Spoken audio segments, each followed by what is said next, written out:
হাসপাতালে পাঠিয়ে মৃত্যুর সাথে পাঞ্জালের অবশেষে তোমার দরবারে হাজিরা দিয়েছে গো আল্লাহ। আল্লাহু আকবার।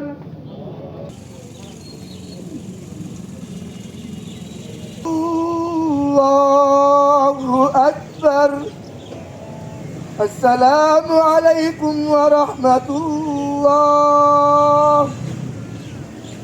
আসসালামু আলাইকুম ওয়া রাহমাতুল্লাহ। ইন্না মিনাল খাসিরিন।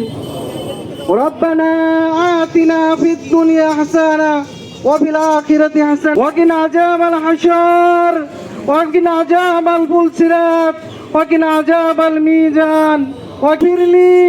জীবনে এমন কোনো ভালো ইবাদত নাই যা দিয়ে তোমাকে রাজি খুশি করবো। তাকিয়ে তোমার দয়ার সাগরের দিকে তাকিয়ে আমাদের জীবন ও জিন্দেগীর গুনাহগুলি মাফ করে দাও। হাসপাতালে পাঠিয়ে মৃত্যুর সাথে পাঞ্জালের অবশেষে তোমার দরবারে হাজিরা দিয়েছে গো আল্লাহ। তার যে একটা সন্তান আছে আল্লাহ আমাদের জিম্মাদারি আমাদের হাতে দিয়ে গেছে, তার সন্তানকে সারা বাংলাদেশের জিম্মাদারি হিসেবে কবুল করে নাও আল্লাহ।